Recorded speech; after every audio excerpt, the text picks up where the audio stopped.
stopped at number three, and then number four, I wish I had stayed in touch with my friends, and then I wish I had let myself be happier. Okay, we'll circle back up. One of the things that kind of stuck out to me, like that jumped out at me, was I wish I hadn't worked so hard, and that kind of It's stuck number out to yeah, me. number two, number two. Yeah, number two, given that how we're cultured and how we're raised in society to be hard workers, have Yep. that tough work ethic. Rain, sleet, snow, sick, healthy, whatever it is, you get out there and you work and you do whatever you have to do to make things happen. And it was surprising to hear that on that's in the top five of people dying, saying that I wish I hadn't worked so hard. And I guess that kind of makes sense if that you spent a lifetime of kind of, working to the point to where you let go some of the more important things Yep.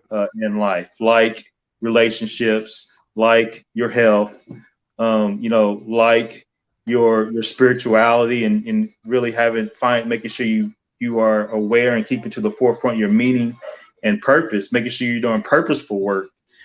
So that was one of the ones that kind of stuck out to me. Yeah, it because one actually it just makes me think because we live in a like a grind hard all day kind of Hustle, society. yeah, hustle And hard. yeah, and I know I've talked about this quite some a lot in terms of like I work a lot. Like I work a lot of hours, and I know Kevin does Hmm. too.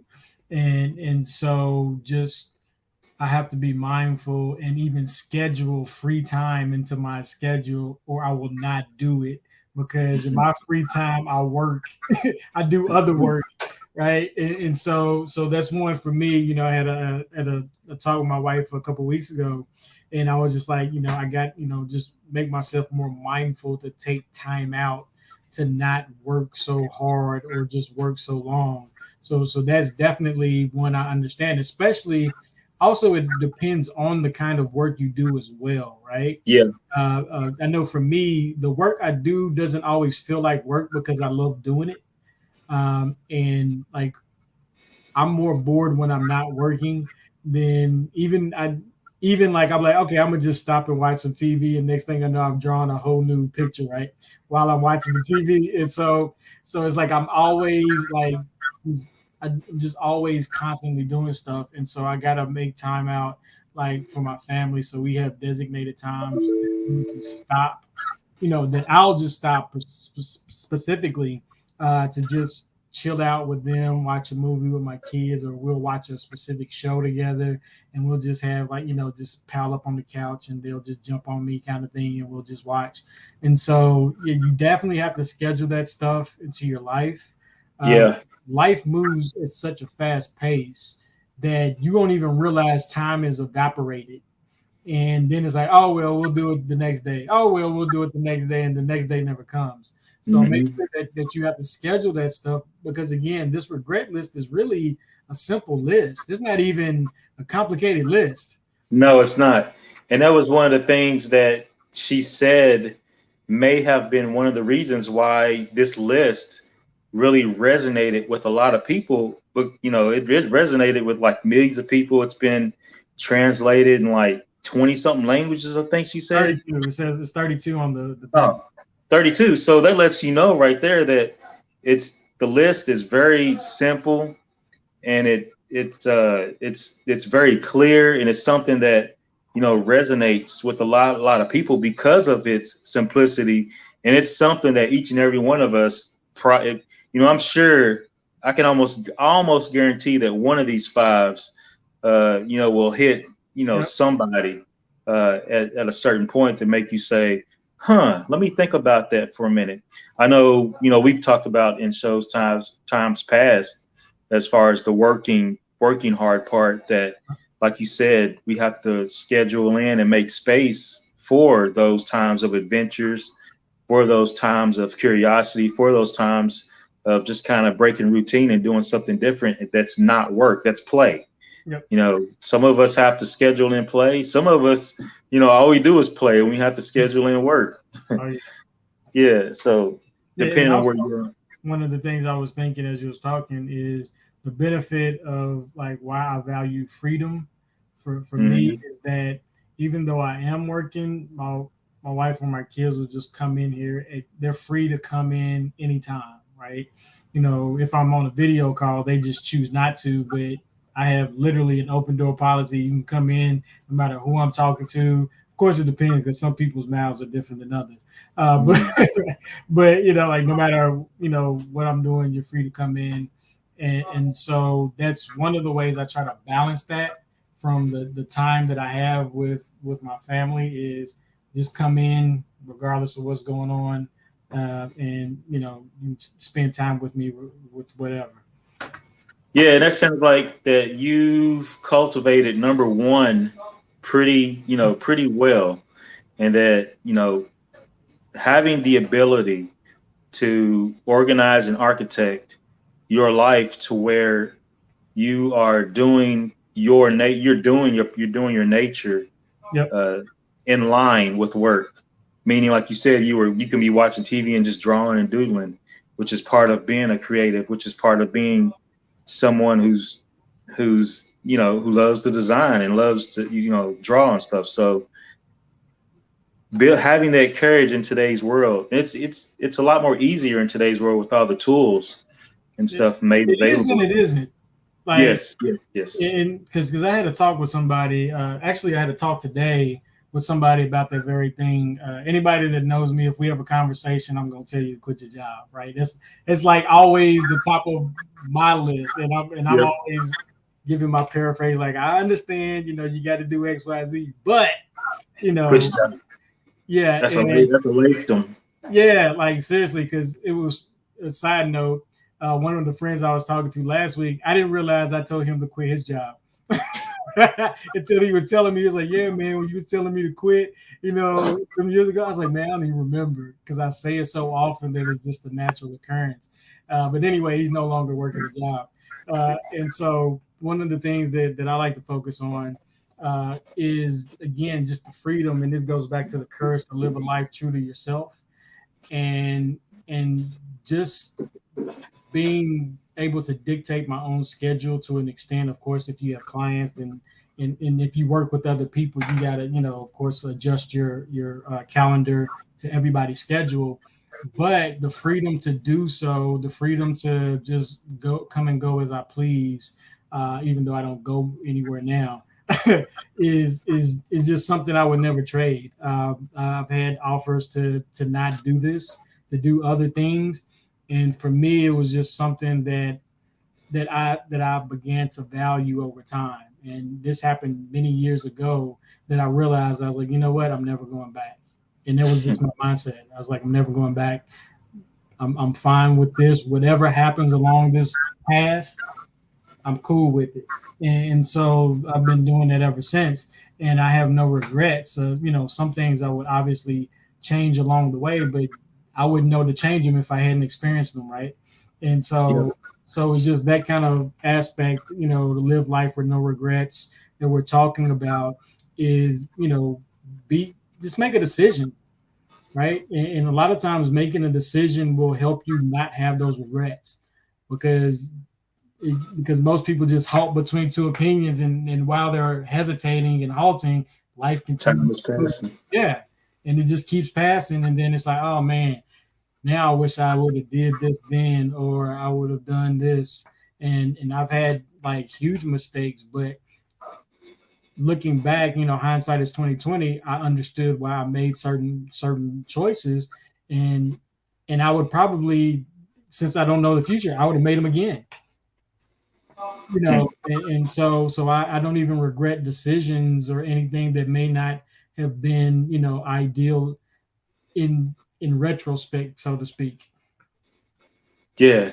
So Yolanda Stoner says if we nurture the things that we value, it would help minimize having regrets. Yeah. There's Yeah. Yolanda with the wisdom. Nah, that's Hmm. it's real though. Like for Yeah. real. Placing those things that you value and really thinking about the things that you value. Um, that takes some time to think about and really come to some clarity about in your life. You have to do some introspection and have to really think about and contemplate those things. I know over the years, since we've known each other, one of the things that's kind of come into clarity as far as value is family. And that's, this goes back to, time management. And then we're talking about number one, as far as work, and that there came a point or, where the decision was made, or I had to make, me personally, is that, I need to switch some things around. Yep. I think I've, talked about it before, How to Laugh Your Way to a Better Marriage. That book, and that guy, he has some videos and stuff. The guy who made it, I forgot his name. And in one of the videos, one of the things that always sticks out, the story that he tells about, the young guy who works hard, he builds all this wealth, he gets the mansion with the pool, and then he hits that period to where he's kicked out, and the pool boy's moving in, exactly.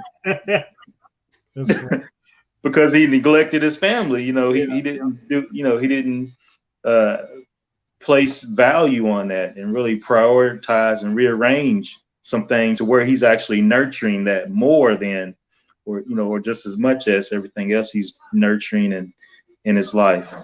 But thinking about number one, the end part really gets me.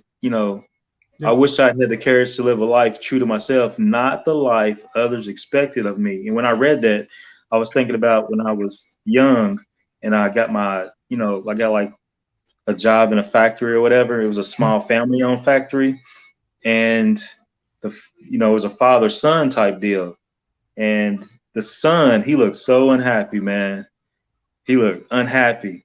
And the word in the factory was that his father was grooming him to take over, and it was something that he didn't want it. So he was just slaving away at something that he was unhappy doing.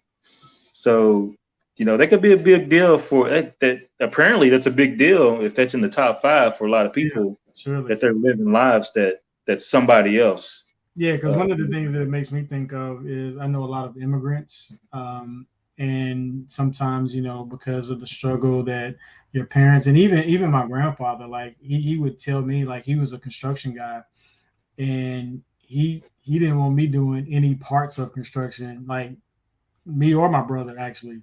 And he was like, "No, you don't want this work. You do something else, right?" And sometimes parents put pressure on their children to live a better life than they did, or because now you get all of these years of wisdom, quote unquote, and you want to impart it onto your children. And so some people don't give their children space to say no. Okay. Right? That's what I was going to ask you. Yeah. Is that necessarily? It's not necessarily a good or bad thing. No, well, it's really like just from the standpoint of like you hear the phrase like living through your children. Or, things like that. And so you got to be very careful of that in terms of like, being so rigid that they feel as if they're boxed in, and all of it's mental anyway. Because sometimes that's not even there. Like the life that others expect of is what you actually put out there is not even something that somebody put on you. It's just what you have in your head, right? And so you just got to be just mindful of that. I know like with my children, like I'm very mindful of that. Of course I love creativity and those kinds of things. So I want to push them there, but I don't push them. I just push them to do whatever it is that they do to do it well, and just put their energy into it. But I've not, my wife either have not dictated a career path for them. We give them options. We tell them things that, hey, these are some things you need to think about. If you want to do this, then this is what you need to be doing. This is the things you need to, consider along that path. But, they're still young, but still we're trying to just put principles into their life as opposed to rigid constraints, if that makes sense. Yep. So, hard enough, to be guidance, but, like you said, soft enough to give room for exploration. Give room for space and the opportunity to say, "No, I don't want to do that. I want to do something else." Yeah, because I'm smart enough, to understand I don't know everything, right? Okay. You know, my kids probably I think the opposite, but but I don't know everything. I don't know all the opportunities that exist on this planet, you know, and so when you're too rigid, like you basically encapsulate yourself from the world at large. And I try not to do that with myself, like even like with opportunities and possibilities. You know, I that's something I have to, you know, put into my regimen to explore new aspects of things, to take on opportunities that most people would say no to, right? You know, and so and I'm willing to, you know, to fail in some regards. You know, of course I consult with my wife, you know, say, hey, you know, I'm thinking about doing this. You know, some of it seems shady, but I'm willing to try it out. Like, you know, it's like because sometimes you can't read everybody in terms Right. of their intent, in terms of like, you know, and I'm not talking about shady in terms of like doing illegal deals or nothing. I'm talking about in terms of like because you meet so many new people. You just don't Trust, know. yeah, trust is always at the forefront of every conversation when you have relationships, right? It's always that one thing's like, man, can I trust this person to do this? Can I trust this person? And sometimes you just got to be willing to risk it. And to me, that's part of like living a life with no regrets. Is I'm not going to be afraid because of what the world dictates. And you just said a key phrase that undergirds or underlines what she talks about as far as living with no regrets. And she talks about courage, Right. which is one of the things, fear and courage, you know, cultivating courage to the point to where you are able or you do break out and you start doing things your way, you know, more your way in line with what you like. Yep. And also, you know, to make some decisions and moves and to trust and be vulnerable and do those things. He said all of that takes courage. Yeah. And it was one of the things that she noticed. And also age, because the older you get, the more ornery you get. There And might be something to that. yeah, because it's like sometimes I'm like, I don't care, I ain't doing that because I don't feel like it. Like I'm just not gonna do it. Like I don't care what it is, I'm just not gonna Yeah. do it. And so that can help. That can be a hindrance and a help. It just depends, right? So Yep. It depends. That's another Latham. it's stupid. Number 3, Yeah. I wish I had the courage to express my feelings. I don't think you seem like you don't have a problem with that, but there are some people that do have a problem with, you know, being 100% honest and open and vulnerable about how they feel about something. Yep. Yeah. So, you know, there are people out there like that, you know, that just they won't express it, they won't tell you. But then there are others who they'll let you know flat out, this is how I'm feeling, Yep. and I'm gonna get it all out right now. Yeah, and the thing about that, like everything on this list, really, like you know, we talk about it in terms of it just takes practice, like to get to where you are, like to get to another level of anything in life, Yep. good or bad. It just takes practice. So if you want to get better at expressing yourself, then start expressing yourself. I know it sounds simple, but For some people, there can be yeah, that's a like challenge. very difficult, right? And you just have to start doing that. So because like again, like you know, I'm just using my household as an example. I have a daughter that's just like me when it comes to like she's aggressive in certain things, right? And she, you know, she doesn't mind telling what's on her mind. And my other daughter, she's the opposite of that. Like she's more like, never mind, you know, she's Reserved. more Yeah. she's more, you know, she's because she's super sweet. And so we often have talks about like the dynamics of feelings and you know how you express yourself and how other people interpret it and all of these kinds of things. But we do that so that our kids don't grow up with some of the apprehensions that we have in certain areas, right? So Yeah. we talk it out, we work it out, and just work on it. And then also it makes us work on ourselves to make sure we're not displaying those same traits, right? And so it's one of those things that we have to, you know, cultivate because like the interiors of these walls is where it's the dojo, right? We get to practice before we go out to the world. And these are some of the things we have to do. And I think Yolanda hit it right on the head when she says a lot of people, most people, don't feel safe to express themselves, to have or have not been shown healthy ways to do so. Yep. And what you just described, as far as what you're doing in your house, is a great example of providing a safe space for somebody to feel free to express themselves. I was thinking about that earlier, and how it's important that you have friends or somebody or somebody that you can go to that helps create a safe space where you don't feel judged or criticized or critiqued, or where you can just be like, hey, this is how I'm feeling, and just let me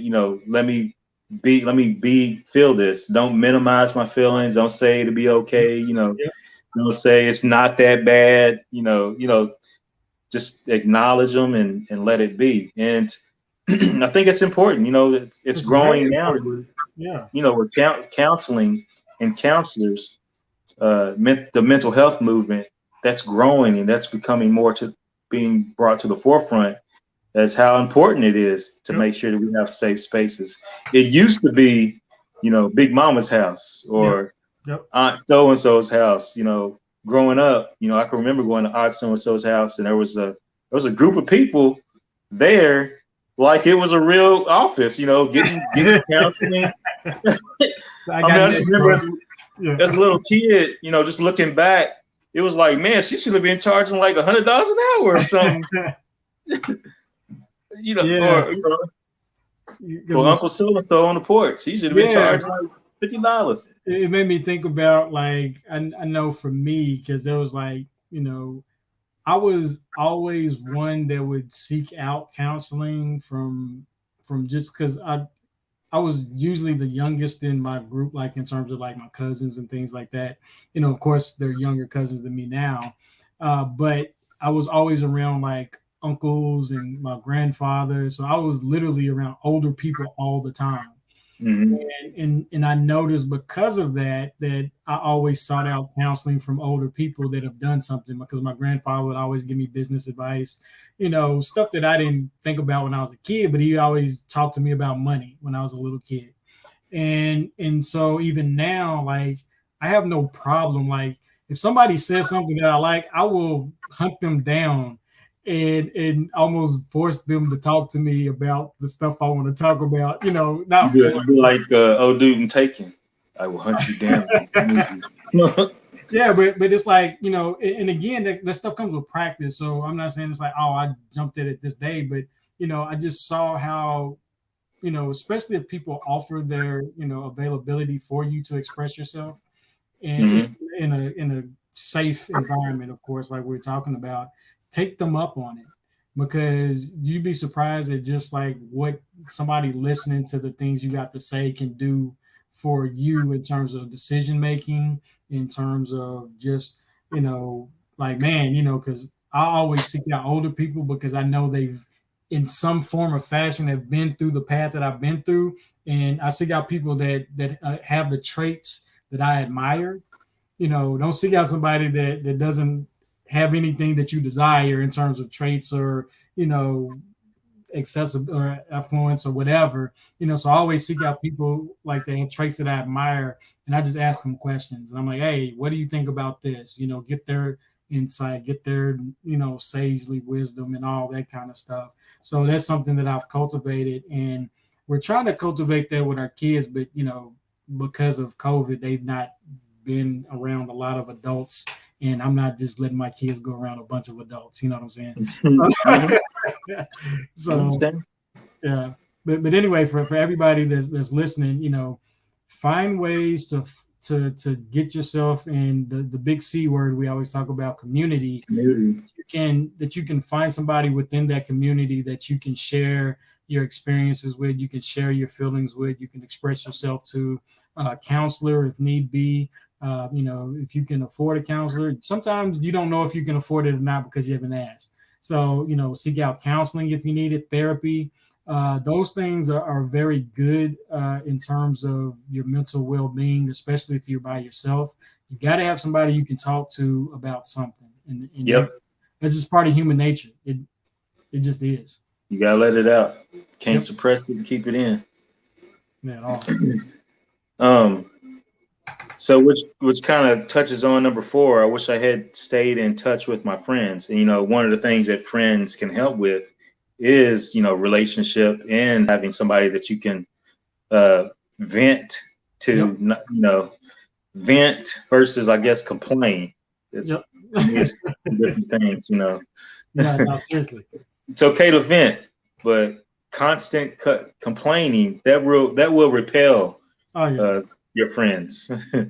So, yeah, one of the top 5s is staying in touch with friends, and it seems to be, one of the things I've noticed getting older is that doesn't seem to be at the top of a lot of people's list. Just thinking about, my life and things through the past, I was just thinking about number 4, and I was noticing that, man, the things that I used to do and we used to do as far as friends and stuff, that kind of just fell by the wayside when responsibilities and obligations and everything starts coming into play. And you have to be more intentional and adamant about maintaining those, some connections. Because it doesn't just happen. You have to make it happen. And I know, because again, I call this the startup phase of my years. When I was going through the startup phase of my years, man, I hadn't talked to a lot of friends because I was literally I work a lot now, but I felt like I worked crazy then because it felt like 24/7 for the most part. I mean, we'd be in the office 3 or 4 in the morning, and then we come home and go back to the office in the morning. and so it was just that kind of, it was almost like a boot camp of sorts for hard work. And so there were a lot of people I didn't talk to. I mean, there was a period where I don't even think I saw my mother for almost a year. She lives probably 2 to 3 miles away from me because I was just so into I couldn't escape my mind. I couldn't escape the word. It just felt that way, right? And so for me, just using that as an example, I was like, okay, let me breathe some. Let me enjoy life. Let me, I still work a lot now, but I enjoy life more. I talk to more people on a regular basis now than I did before because of that. And sometimes you get so involved in work that's all you talk about. So you got to, be careful that you don't become so absorbed into something that you lose yourself in the process. So, and it's not to say you're not going to have, moments to where you're fluctuating, where you have those sprint moments, those seasons, right? The seasons of Solomon, right? Yes, seasons. A time for everything. Yolanda says, friends are typically the ones that create safe spaces that allow one to be themselves without judgment. Yeah, those are good friends, and the right friends help you to grow. Yeah, that is true. The good friends are the ones that's really the main reason why you have a connection or you have a friend is that friend makes you feel safe, Yep. For the most part. Yeah, and for me, it's also just find ways to make it convenient to reach out to your friends. Social media is a huge help now because it allows you to access friends in a different way. Because I'm not a phone talker, so I'll do a Zoom because for me it's way different than a phone talk. I don't know why. I guess because I'm a visual person. In the phone call, I'll probably just be doing something else in the process. I'll be working. But yeah, so just definitely take the time out to make sure that you reach out to people and be available. I'm not sometimes the best, reacher outer, but I try to make myself available to friends that reach out to me. Right. And that's some advice I would give people that are watching, find ways, depending on your personality, find ways to work within your personality and sometimes even outside of your personality, just to stay in touch with friends. And it doesn't have to be a daily basis because priorities of family and things take over. But just make sure that you have space for that. them like, you talking to me? But but yeah, just make sure that those things, because again, community is huge. Your tribe is huge. And even like for Kevin and I, like this is our time to communicate. Well, a That's lot really what it is. Yeah. because think about it, we used to like this, like, for those that are just watching for the first time, like the reason why we got on here is because these would be the conversations that we would have whenever we connected. And so it's like, hey, let's just put that online. Just put it online. Yep. Yeah, that seems to be the thing as far as today in today's world. Conversations, and conversations, that's the main way that I personally learn. So just listening to people have conversations, and you guys get involved too. You guys out there we consider part of the tribe, and what you contribute is very important. As far as the Two Shot Guy Mastermind, it wouldn't be a mastermind without you guys. It would just be, well, it wouldn't be a mastermind without Leif and you guys. It was like, I'm just here for the ride. And I was like, I'm just here for the cakes, man. For the so number 5, I wish I had let myself be happier. So this has to deal with, as far as being a top 5 down regret. A lot of people, it's evident that a lot of people are dealing with a lot of hurt and a lot of pain that has gotten in the way of them, being happy. Yep. And that's where, talking about having safe spaces to have those conversations and vent and let things out. That's part of the healing process as far as getting over some past traumas, getting over some past things that you're dealing with as far as pain and hurt. And as I'm talking, I'm thinking about a conversation that I had with someone where we had a conversation and they got some things off their chest. Yep. That helped them get over years of whatever was, getting in the way of them being free and happy. And ever since the conversation and stuff, it's like this person is happier. They feel lighter and free, and whatever they was dealing with is gone. So dealing with some things now and letting go of some things, that can go a long way as far as being happy. Yeah, because I look at number 1 and it seems like it feeds into all of these, right? In a sense, especially number 5, like, if you had the courage to be who you are. And the way I look at that, it may be different than what she meant by it, but I look at that in terms of being transparent and being truthful, right? And that's the key to true happiness, because if you start masking things and conversation I had with a friend earlier, we talked about people having hidden agendas when they come together and things like that. It's like, man, just put it out there. Just let people know, like, especially like, because we were talking about it in terms of partnerships. And it's like, if you just want to be the one that's shining, just say so. Don't keep it bottled up and then be mad the whole time because you never told anybody, right? And it's like, okay, you didn't really care about the cause, you just cared about being in the forefront. Just say that. You might get space to do that, right?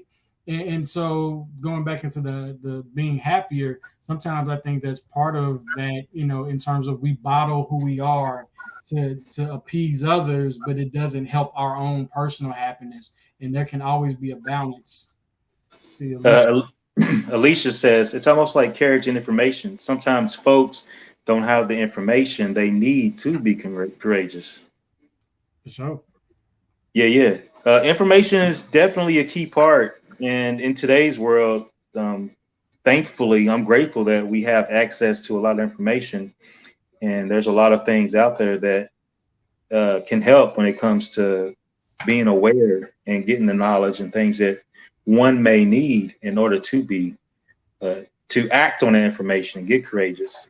Yeah, and even I always think about it from a perspective of Black people specifically, in terms of all the trauma that we faced throughout the years. And it's not to say that other people haven't, but we've faced specific traumas to our, our culture, and some things are not common, right? You know, the Yeah. whole phrase of common sense and things like that. You know, it's truly a learning as you go kind of thing, and you know that's one of the reasons why Kevin and I do this is to like because you know these are the things that we're interested in, so we want to share it to other people for information, to encourage people to be courageous, to you know live their best life while they can in this plane of existence and all of that is because like hey you know we've gone through some you know the forest and we've stepped in some potholes and bear traps and all these kinds of things along the way, and we're just trying to help you avoid them or not even necessarily avoid them but deal with them when they come, right? And we're just trying to equip people with information to handle the stresses that come. I know, like you know, I mainly just give information that I went through the week. It was like this is how I Yeah. dealt with it. It may not have been the best way, but this is the way I dealt with it and got past it. And so I definitely agree in terms of the information and passing it on. That's what we try to do, and especially when the people chip in and chime in like you guys are doing.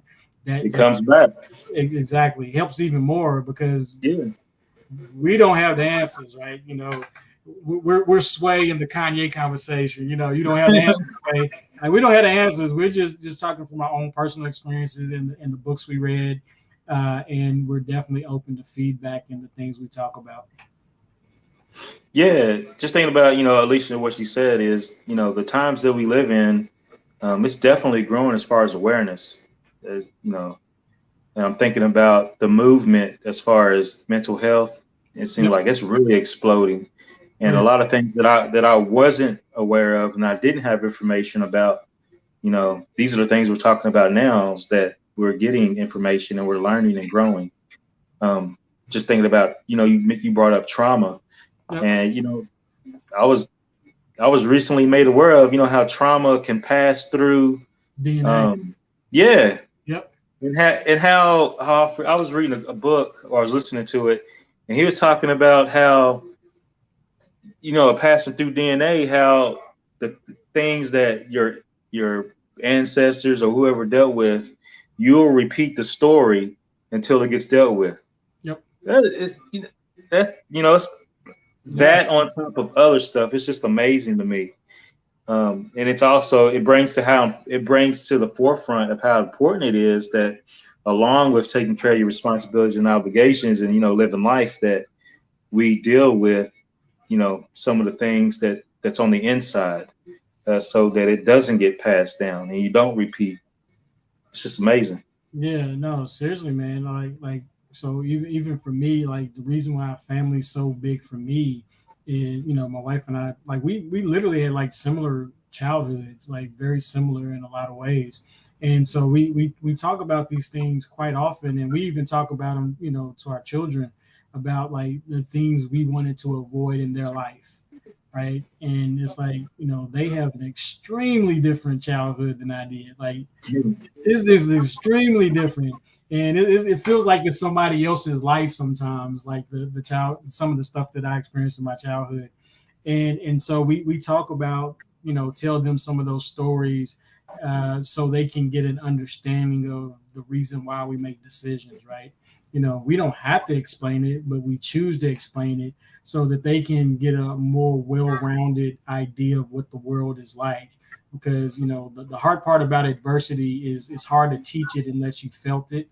Mm. Wisdom means that you don't go through the adversity to learn the lesson of adversity, right?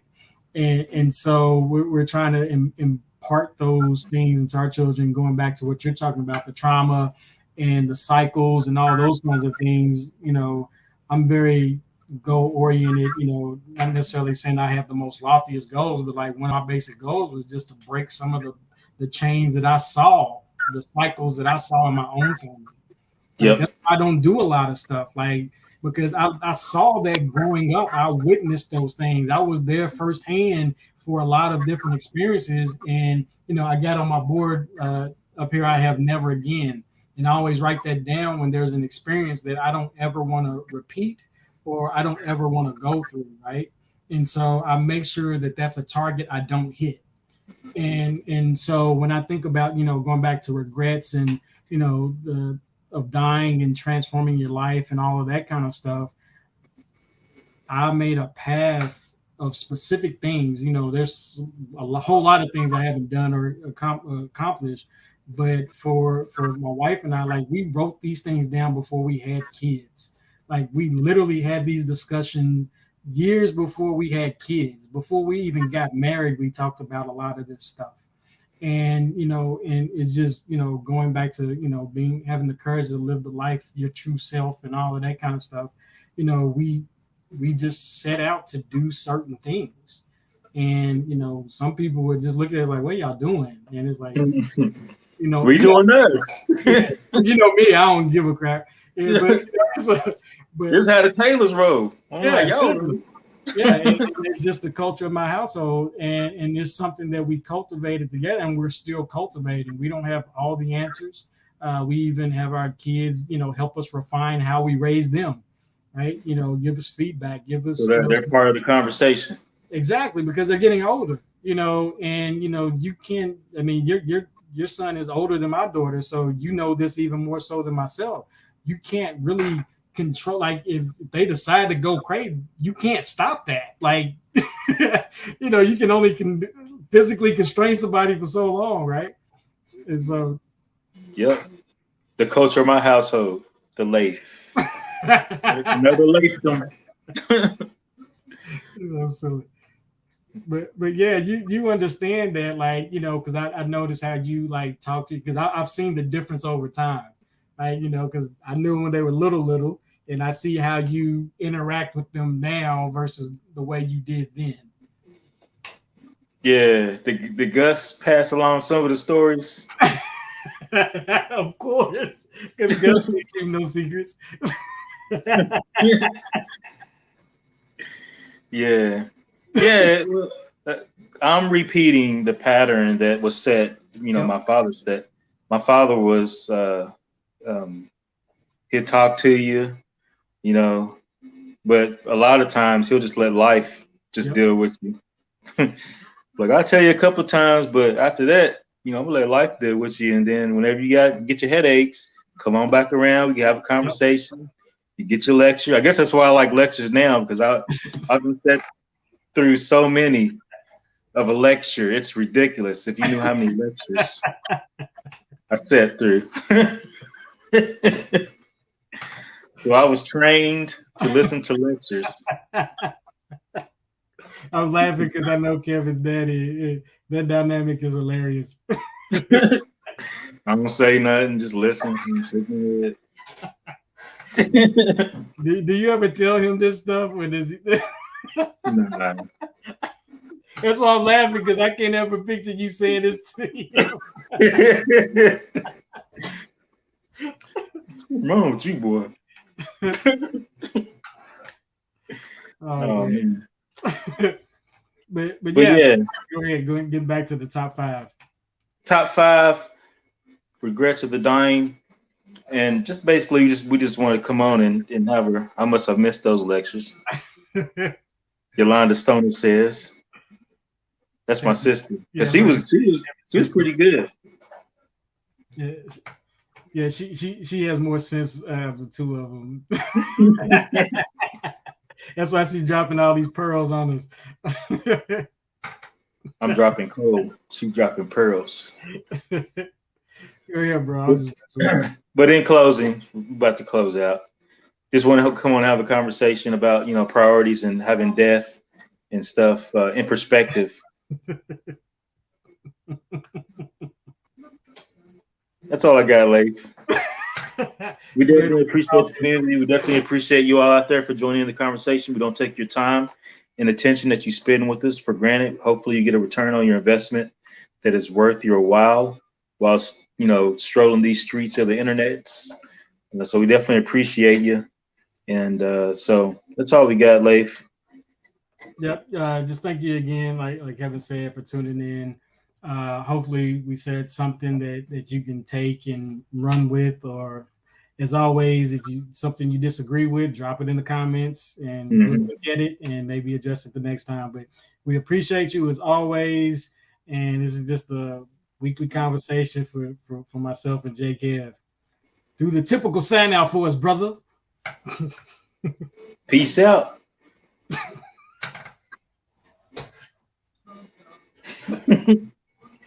Two Shy Guys and Mike. Later. Two Shy Guys. Oh yeah, that's right. My bad. My bad, homie. He's scared because his sister said she'll let his pops know. But all right, people. Until next time. Yeah, I got nervous.